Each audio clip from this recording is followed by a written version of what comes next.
저는 아들 며느리와 함께 살고 있는 할머니입니다. 집에 있는 게 적적해서 이런저런 사연들을 참 많이 들었는데 제가 그 기막힌 사연의 주인공이 될지는 몰랐네요. 며느리와의 갈등을 이야기하면 꼭 며느리 흉보는 것 같아 주변 사람들한테는 한 번도 푸념해 본 적이 없어요. 근데 이곳이라면 안심하고 말할 수 있을 것 같아 용기 내어 사연을 보내봅니다. 얼마 전에 있었던 기막힌 일에 대해 한 번쯤은 꼭 이야기해보고 싶었거든요. 제 남편은 건설 현장에서 일하던 사람이었는데 아들이 태어나기도 전에 현장 사고로 죽고 말았어요. 그래서 평생 아들 하나 바라보고 안 해본 일이 없이 악착같이 살았습니다. 나물 캐다가 좌판에서 팔아보기도 하고 지하철역 앞에서 떡도 팔아보고 남의 집 파출부까지 하면서 아들을 키웠어요. 평생 가난했지만 늘 공부 잘하고 반듯하게 크는 아들 보면서 그래도 하루하루가 행복했습니다. 홀어머니의 외아들이라 걱정을 많이 했는데 다행히 10년 전쯤 참한 아가씨를 데려와서 결혼하겠다고 하더군요. 그날 밤에 어찌나 눈물이 나던지 아들도 기특하고 어려운 조건임에도 선뜻 결혼하겠다고 나선 며느리에게도 참 고마웠어요. 그래서 며느리를 정말 친딸처럼 생각하며 살았습니다. 며느리랑 함께 산다니 주변 사람들은 눈치 없이 며느리랑 같이 살려고 하냐? 같이 사는 건 힘들 거다. 라고 말하기도 했지만 생각보다 괜찮았어요. 며느리가 워낙 싹싹한 성격이라 먼저 목욕탕 가자고 조르기도 하고 같이 쇼핑도 다니면서 정말 친엄마랑 딸처럼 지냈죠. 그러다가 금쪽 같은 손주가 생겼고 맞벌이 하느라 바쁜 애들 대신 제가 손주를 도맡아 키웠어요. 다 늙은 나이에 어린아이를 키우려니 몸은 힘들었지만 마음만큼은 행복했습니다. 아들 키울 때 생각도 나고 조그맣던 아이가 조금씩 성장하는 모습을 보며 정말 보람이 있었어요. 걸음마도 못하는 손주한테 엄마 해봐 엄마 하며 엄마 소리를 가르치기도 하고 며느리가 힘들까봐 잘 때도 제가 손주를 데리고 자는 날이 많았어요. 다음날 또 일해야 되는데 새벽에 애 때문에 깨면 힘들잖아요. 주말에는 또 데이트 좀 하라고 애들 내보내기도 하고 며느리 보고 애 걱정은 하지 말고 친정 가서 좀 쉬다 오라고 보내기도 했습니다. 돈 많은 시엄마였으면 집도 한 채 턱 사주고 비싼 선물도 턱턱 사줬겠지만 제가 가진 건 몸뚱이 하나라 그렇게라도 며느리를 챙겨주고 싶었어요. 그게 제가 해줄 수 있는 최선이었으니까요. 그러다 보니 손주의 첫 뒤집기도 걸음마도 엄마 소리 하는 것도 제가 가장 먼저 보게 되더군요. 그래도 모르는 척하고 있다가 며느리가 어머니 애가 뒤집기를 했어요 하면 깜짝 놀라며 맞장구도 쳐줬습니다. 어머 엄마한테 처음 보여주고 싶었나 보다. 내가 가르쳐줄 땐 그렇게 안 하더니 역시 엄마가 최고네 최고야. 그러면 며느리는 신나서 웃곤 했어요. 그럴 때면 제 마음도 흐뭇했습니다. 누가 먼저 보느냐가 무슨 대수냐고 할 수도 있지만 아이 키워보신 분들은 아실 테죠. 아이의 변화를 가장 먼저 보게 된다는 게 얼마나 큰 의미를 갖고 있는지, 얼마나 부모로서 보람이 있는지 말이에요. 저는 며느리에게 그런 기쁨을 느끼게 해주고 싶었어요. 한동안은 손주가 자꾸 저를 보고 엄마라고 해서 할머니 소리를 가르치느라 애를 먹기도 했네요. 며느리 앞에서 둘러대느라 얼마나 진땀을 뺐던지 가뜩이나 애랑 함께하는 시간이 적어서 마음이 불편했을 텐데 다른 사람한테 엄마라고 부르는 애를 보면 속상할까봐 정말 열심히 할머니 소리를 가르쳤어요. 며느리 사진 보여주며 이건 엄마, 제 사진 보여주며 이건 할머니 하며 한참을 가르쳤더니 드디어 구분을 하더라고요. 유치원에 처음 가던 날이 아직도 기억 속에 생생합니다. 고사리같이 조그만 손을 잡고 유치원에 가는데 손주보다 제가 더 떨고 있었어요. 그런 저한테 꼭 안기며 할머니 나 잘할 수 있어요. 친구들이랑 안 싸우고 사이좋게 지낼게요. 라며 안심시켜주는 손주의 모습이 아직도 눈에 선해요. 그리고 손주는 정말 유치원을 다니는 3년 내내 말썽 한 번 안 피우고 잘 지내더군요. 친구도 많이 사귀고 생일이라 생일 파티 하자고 친구들 불러오라고 하면 제가 생각했던 것보다 더 많은 친구들을 데려와 저를 놀래키기도 했어요. 그럴 때면 급한 대로 김밥도 더 말고 닭도 튀겨가면서 애들 하나하나 모두 배불리 먹여 돌려보내곤 했죠. 아들이 제게 준 용돈을 모아 비싼 변신 로봇을 사주면 저한테 와락 안기는 손주 모습에 일을 다시 시작해볼까 싶기도 했지만 손주가 유치원 간 사이에만 할 수 있는 일은 없더라고요. 그래서 제가 해줄 수 있는 거라도 정말 최선을 다해서 해주자 싶어 인스턴트 음식 한 번 안 먹이고 모든 걸 손수 만들어 먹이며 그렇게 키웠습니다. 피자가 뭔질 몰라서 그냥 치즈며 햄이며 손주가 얘기해주는 재료 다 넣고 사골국에 끓였다가 망쳤던 것만 빼면 말이죠. 사골국이 몸에 좋으니까 그냥 좋은 거 다 넣으면 좋을 줄 알았는데 손주가 어찌나 울던지 그날은 처음으로 쌈짓돈 털어 피자 한 판 시켜줬네요. 그제서야 저도 피자 맛을 알게 됐어요. 60이 넘은 나이에 말입니다. 그것만 아니면 나름대로 잘해왔다고 생각해요. 열심히 손주들 키웠고 또 열심히 아들 며느리 대신 살림도 했고요. 그렇게 8년의 시간이 지났습니다. 옹알이를 하던 손주는 어느덧 초등학교에 입학을 했고 이제는 저보다 더 말을 잘합니다. 그 사이에 제 나이는 70을 넘어갔죠. 어린이집에 다니던 손주가 초등학교 입학을 앞두고 있던 어느 날부터 기분이 조금 우울했어요. 뭐랄까, 손주가 다 컸다고 생각하니 내심 서운해서 그런 것 같기도 하고 그냥 어느덧 70대라는 생각에 울적했던 것 같기도 하고 이 모든 순간에 남편이 함께였다면 남편은 얼마나 좋아했을까 하며 그리워서 그랬던 것 같기도 하고요. 그래도 금방 괜찮아지겠지 하면서 지냈어요. 그냥 나이 들면 다 그런 거라고 제 2의 갱년기 정도로 생각하자고 스스로를 다독이면서 말이죠. 나이가 드니 손주를 챙기는 것도 참 쉽지 않더군요. 체력도 많이 벅차고 또 자꾸 깜빡깜빡하기도 하고요.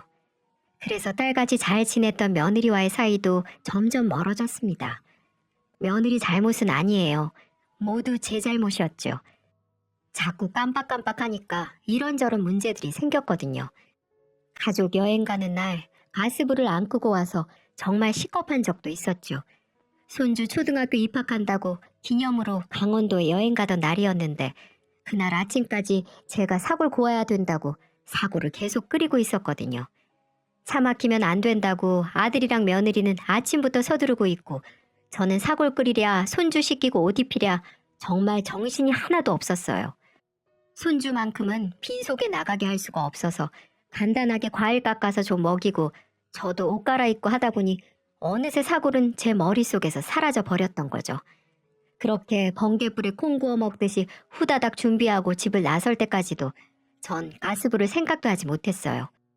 강원도를 향하는 중 그때서야 아차 사골국 하며 생각나더군요. 그래서 집이 불나게 생겼다면서 어서 빨리 집으로 돌아가야 한다는 저의 말에 정말 시겁하며 돌아왔습니다. 결국 저 때문에 여행을 모두 망쳐버렸어요. 그리고 그렇게 돌아온 집에는 매캐한 냄새와 연기가 자욱하더군요. 다행히 불이 나진 않았는데 사골은 쫄다 못해 들통바닥이 시커멓게 타버렸고 온 집안에 탄내가 배어 그거 빼내는데 정말 한참 걸렸습니다.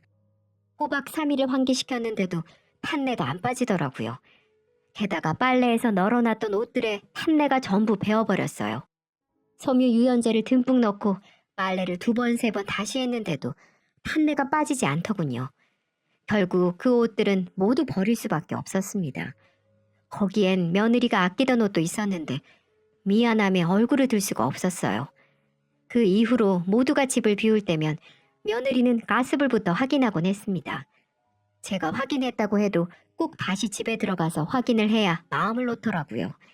가끔은 제가 날 무시하는 건가, 날 못 믿는 건가 하면서 기분이 상하기도 했지만 어쩌겠어요. 전적이 있는 제가 참아야죠. 그때부터였던 것 같네요. 며느리랑 사이가 조금씩 멀어지기 시작한 게. 그 뒤로도 참 많은 것들을 저는 깜빡깜빡하기도 하고 점점 변해가기 시작했습니다. 같은 아파트 할머니들이 요즘 왜 이러냐고 물을 정도로 대화하는 게 어려워지기도 하고 제 자신이 느끼기에도 제가 변해가는 것 같아 두려울 정도로 말이죠. 그래서 남들한테 말은 못했지만 한동안 불안에 떤 적도 있었어요. 내가 왜 이러나 싶어서요. 또 괜한 사람을 잡은 일도 있었죠. 할머니들 모임이 있었는데 거기 나갔던 날 제가 지갑을 잃어버렸거든요. 근데 유독 한 할머니가 자꾸 눈에 밟히는 거예요. 왠지 저 사람이 내 지갑을 훔쳤을 것 같고 숨겼을 것 같고 너무 의심스러워서 그날 결국 그 할머니의 머리채를 잡고 말았습니다. 제 자신도 깜짝 놀랄 정도로 순식간의 일이었어요. 밥 잘 먹고 있다가 갑자기 머리채를 잡고 내 지갑 내놓으라고 소리를 쳤으니 그 사람은 얼마나 당황을 했을까요? 다른 할머니들의 만류에 결국 싸움은 끝났는데 그 후로 저는 모임에 나갈 수가 없었습니다.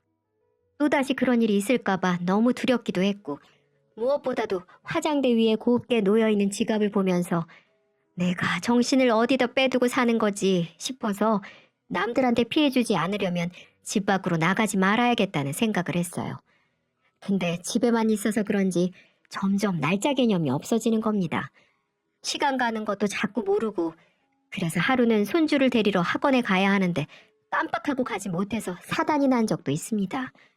손주가 학원에 다니기 시작한 지 얼마 안 됐기도 하고 거리가 좀 멀어서 길을 아직 모르는 상태였거든요. 그래서 제가 꼭 데리러 갔어야 하는데 그만 깜빡하고 만 거죠. 휴대폰도 없었던 손주는 학원 앞에서 엉엉 울다가 자기 혼자 집에 와보겠다고 무작정 걸었던 모양이에요. 그런데 아무리 걸어도 집은 안 나오고 그러다가 나쁜 형들 만나서 갖고 있던 장난감도 빼앗겼대요. 며느리가 퇴근하고 손주를 찾을 때서야 저는 제가 무엇을 까먹었는지 떠올랐습니다. 저녁 7시가 넘은 시간에 말이죠. 눈물바람으로 손주를 찾아다녔어요. 학원이며 근처 오락실, PC방까지 정말 안 가본 곳이 없었습니다. 그러다가 한참 만에야 아들한테서 전화가 걸려왔어요. 어머니, 애 찾았어요. 저는 한달음에 집으로 달려갔습니다. 들어보니 조그만한 애가 자꾸 울면서 혼자 같은 데를 뱅뱅 돌고 있으니 어떤 고마우신 분이 애를 파출소에 데려다 준 모양이었어요. 저는 손주를 안고 미안하다고 또 돌아와줘서 너무 고맙다고 엉엉 울었습니다. 며느리는 그런 댁에서 손주를 떼어놓은 뒤 그날 밤은 직접 데리고 자더군요. 자려고 누울 때서야 알게 된 건데 얼마나 급하게 뛰쳐나갔던지 맨발로 온 동네를 뛰어다녀서 발이 만신창이가 되었더라고요. 나뭇가지에 찔리고 돌에 긁히고 더러워진 발을 씻으면서도 저는 그저 며느리와 손주에게 미안한 뿐이었습니다. 그리고 제 자신을 얼마나 책망했는지 몰라요. 왜 이러고 사냐고, 왜 이렇게 정신을 빼놓고 사냐고 말이죠. 그 사건 이후로 며느리는 아예 저랑 눈도 마주치지 않더군요. 게다가 자꾸 밥통 사용 방법이며 청소기 사용 방법을 깜빡깜빡해서 집안일을 하지 못하는 일이 많아지니까 살림에서도 손을 떼라고 하더라고요. 입이 10개라도 할 말이 없었기에 저는 그저 알겠다고 했습니다. 그렇게 저는 뒷방 늙은이가 되어갔죠. 그래도 손주는 여전히 저를 잘 따랐고 세상에서 할머니가 제일 좋다며 제 얼굴을 그림으로 그려주기도 했어요. 자긴 결혼하면 할머니랑 같이 살 거라고 하길래 섹시가 안 좋아할 텐데 그랬더니 할머니랑 같이 안 살면 결혼 안 할 거예요. 라고 말하는 손주 모습에 한참을 웃었습니다. 말만으로도 참 감사한 일이죠. 이 늙은 할머니를 그렇게나 좋아해주고 또 결혼해서 같이 살 생각까지 해주다니 말입니다. 손주랑은 그렇게 하루하루 더 친하게 더 가깝게 지냈는데 며느리와는 도통 사이가 가까워지지 않았어요. 분위기 좀 풀어보려고 쇼핑 가자고 하면 어머님이 무슨 돈이 있다고 쇼핑을 가세요? 라고 몰아쳤어요. 또 어느 날에는 예, 먹고 싶은 거 있으면 말해봐. 내가 오랜만에 솜씨발이 좀 해보마. 라고 말했더니 또 사고치지 말고 그냥 잠자코 계세요. 집안일을 파출부 아줌마가 다 하고 계시잖아요. 라며 냉랭하게 굴더군요. 저는 사실 파출부를 볼 때마다 참 마음이 안 좋았어요. 나도 저렇게 남의 집 일한 적이 있어서 그런지 영 마음이 편치 않고 뭐라도 자꾸 주고 싶고 먹이고 싶은데 요즘 사람들은 그런 거 없이 정말 일만 딱 하고 가더군요. 그리고 며느리가 뭐라고 했는지 갈 때마다 할머니 가스불 만지지 마세요. 라며 주의를 주곤 했습니다. 저도 사람인지라 그럴 때면 참 기분이 나쁘더군요. 혹시 저한테 무슨 문제가 생긴 건 아닐까? 왜 자꾸 이렇게 사고를 치고 깜빡깜빡하나 싶어 아들한테 슬쩍 부탁해 병원에 같이 갔습니다. 여러 가지 검사를 하고 나서야 의사는 하고 침을 삼키더니 어려운 말을 내뱉더군요. 치매입니다. 다행히 중증은 아니고 이제 막 시작되는 단계네요. 약물 치료 꾸준히 하시면 진행을 늦출 순 있습니다. 저는 그 순간 하늘이 노래지는 것 같았어요. 내가 치매라니? 아무리 경증이라고 해도 치매라는 단어를 듣는 순간 마음이 쿵 하고 내려앉았습니다. 아들 역시 놀란 눈치였죠. 저는 며느리에게만큼은 얘기하지 말아달라고 부탁했지만 아들은 아마도 며느리에게 곧장 얘기를 한 모양이었어요. 그리고 며칠 정도 지나고 나니 집에서 아예 밥도 따로 먹게 하더라고요. 오랜만에 온 식구가 모여 밥 먹는 저녁 시간이었는데 밥 냄새가 나서 식탁으로 가려고 하니 파출부 아줌마가 막는 거 아니겠어요? 그래서 아니 왜 그러세요? 밥 다 된 거 아니에요? 라고 했더니 할머니는 방으로 갖다 드릴 테니까 방에서 드세요. 라며 저를 방으로 밀어넣고 문을 쾅 닫아버리더군요. 서러워서 눈물이 났습니다. 이젠 애들이랑 겸상도 못하는 신세라니요. 파출부 아줌마가 갑자기 왜 그럴까 싶어서 쟁반에 밥을 갖고 오는 아줌마를 붙잡고 물었습니다. 아니 아줌마, 나한테 왜 이래요? 왜 애들이랑 밥을 못 먹게 해요? 내가 뭐 잘못했어요? 그랬더니 돌아오는 대답은 충격적이었습니다. 아줌마는 잠시 바깥 눈치를 보더니 소곤거리는 소리로 대답했죠. 아휴, 그게 아니고 사모님이 그렇게 하래요. 네? 우리 며느라이가요? 왜요? 이유야 저도 모르죠. 그냥 할머니 식사는 앞으로 방으로 갖다 드리라니까 저야 돈 주는 사람이 시키는 대로 하는 것뿐이에요. 밥맛이 뚝 떨어지고 이렇게 살아서 뭐하나 하는 생각이 들더군요. 밖에선 계속 손주가 할머니는 왜 안 나와? 할머니랑 밥 같이 안 먹어? 하고 지 엄마한테 묻는 소리가 들리는데 며느리는 계속 조용히 하고 밥 먹으라고, 할머니는 아프셔서 이제 같이 밥 못 먹으니까 그렇게 알라고 매섭게 쏘아붙이더군요. 그날부터 저는 마치 격리당하는 것처럼 살았어요. 아들과 며느리가 출근한 후에야 방에서 나올 수 있었고 애들이 퇴근하고 나면 방에 갇혀서 화장실 한번 가는데도 눈치를 몇 번씩이나 봐야 했죠. 나중엔 며느리가 아예 요강을 사다 주더군요. 말로는 밤에 화장실 왔다 갔다 하기 힘들까봐 사왔다는데 이유는 뻔했습니다. 화장실 때문에 나오는 것도 꼴보기 싫었던 거겠죠. 서러웠지만 어쩔 수 없었습니다. 그래서 그냥 꾹 참고 하루하루를 버텨내고 있었어요. 그러던 어느 날 사건이 터졌습니다. 파출부 아줌마가 쉬는 날이라 집안일을 며느리가 해야 했던 어느 날이었어요. 배가 너무 고픈데 밥 줄 생각을 안 하길래 조심스럽게 방 밖으로 나갔습니다. 밥 좀 해먹으려고 쌀을 푸니 그 소리를 듣고 며느리가 후다닥 달려오더군요. 어머니, 지금 뭐 하시는 거예요? 아니, 배고파서 밥 좀 먹으려고. 그러다가 또 무슨 사고를 치시려고요? 그냥 잠자코 계세요. 이따 애 아빠 오면 치킨이라도 시켜드릴 테니까. 아니, 아범은 밤이나 돼야 오잖니. 난 아침부터 아무것도 안 먹었는데 내가 밥하는 게 안 내키면 밥 조금만 주면 안 되겠니? 너무 배가 고픈데. 며느리는 짜증 섞인 한숨을 내뱉더니 신경질적으로 밥통을 열더군요. 며느리가 쟁반을 꺼내길래 용기 내서 한마디 했습니다. 예, 나 방에서 밥 먹는 거 싫다. 니들이랑 같이 먹는 거 아니니 오늘만이라도 식탁에서 먹게 해다오. 방에서 먹으면 꼭 죄수가 된 것 같아서 말이야. 며느리는 잠시 저를 흘겨보더니 알았다며 식탁에 앉으라고 했습니다. 어찌나 오랜만에 앉아보는 식탁이었는지 식탁이라는 게 어색할 정도였어요. 제가 식탁에 앉아서 밥을 기다리니 손주가 달려왔습니다. 할머니 밥 먹는 거예요? 그럼 나도 할머니랑 같이 밥 먹을래. 그러자 며느리는 손주에게 소리를 꽥 질렀습니다. 넌 아까 밥 먹었잖아. 간식 먹고 싶으면 햄버거 시켜줄 테니까 방에 가서 공부나 해. 손주는 지 엄마의 고함에도 아랑곳하지 않고 입만 삐죽 내민 채 제 옆에 앉아 있었습니다. 다리를 신나게 흔들며 할머니, 밥 다 먹고 저랑 놀아요. 알았죠? 라고 하는 아이를 보고 저는 애써 눈물을 삼키며 고개를 끄덕였죠. 잠시 후 며느리가 신경질적으로 국그릇 하나를 툭 내려놓더군요. 그 안에는 아무것도 안 들어있었죠. 애미야, 이게 뭐니? 그랬더니 며느리는 소파로 가 누우며 한마디 하더군요. 냉장고 보면 찬밥이랑 물통 있으니까 알아서 말아 드세요. 냉장고에 있는 반찬 손대지 마시고 정 반찬 먹고 싶으시면 싱크대 위에 있는 신김치 드시던가요. 그렇게 시어 터진 건 전 못 먹어서 어차피 버리려던 참이라. 그리고 넌 방에 들어가서 공부나 해. 할머니랑 자꾸 같이 있으면 너도 할머니처럼 바보 되는 거야. 정말 순식간에 눈물이 그렁그렁하게 고였어요.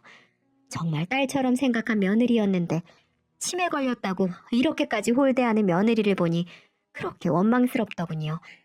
그래서 한마디 하려고 일어나는데 손주가 먼저 지 엄마한테 성큼성큼 다가갔습니다.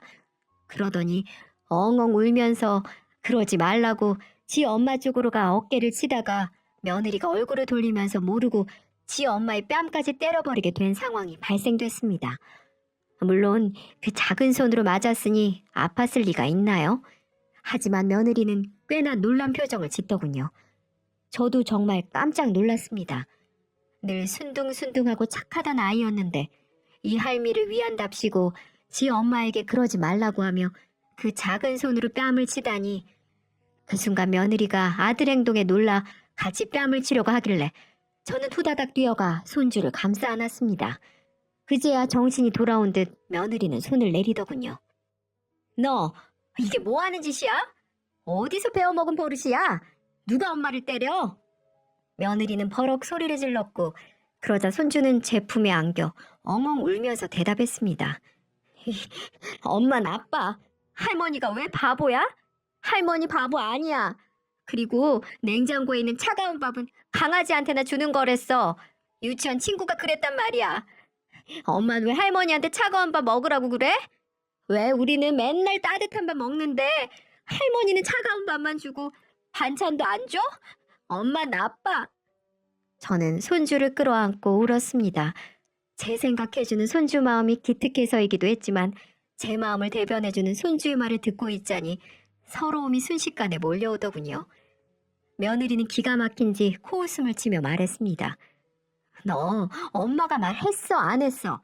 바보랑 어울리면 바보 된다고. 벌써 너도 바보 된 거야?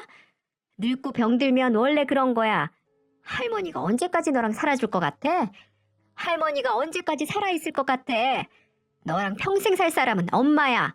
정신 똑바로 차려. 자꾸 할머니 편들면 너도 가만 안 둘 거야 진짜. 그러자 손주는 지지 않고 한마디 더 덧붙였습니다.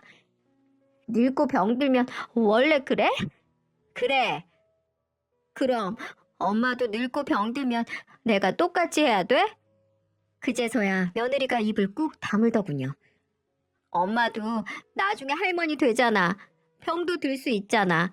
그럼 나도 엄마한테 찬밥만 주고 반찬 안 주고 그래야 돼? 며느리는 똥 씹은 표정으로 저를 한참 노려보더니 방으로 쑥 들어가 버렸습니다. 손주는 제게 한 번 더 묻더군요. 정말 늙고 병들면 다 그런 거냐고. 자기도 그렇게 해야 되냐고 말이죠. 그래서 잠시 고민하다가 대답해 줬습니다. 아니야. 너는 엄마한테 꼭 효도하고 잘 살아야 된다. 알겠지? 손주는 엄마는 나쁜 사람이야. 라며 계속 제게 안겨 있었습니다. 그리고 그 고사리 같은 손으로 냉장고 안에 있는 반찬통 몇 개를 꺼내다가 제 앞에 놔주더군요. 자기가 좋아하는 반찬이니까 같이 먹자고 하면서요. 엄마는 나쁜 사람이 아니라 할머니가 잘못해서 그런 거라고. 앞으로는 절대 엄마 때리면 안 된다고 타이르긴 했지만 내심 속은 시원했습니다. 저 필요할 때만 어머니 어머니 하며 딸처럼 굴다가 늙고 병들어 쓸모 없어지니 이제 뒷방 늙은이 취급하던 며느리가 드디어 벌을 받는구나 싶었거든요. 지 아들이 뺨을 후려칠 줄은 몰랐겠죠. 사람은 자기가 한 대로 돌려받는다더니 정말 그 말이 맞는가 봅니다. 내 새끼처럼 키운 손주가 내 편을 들며 복수해 줄 줄은 몰랐네요.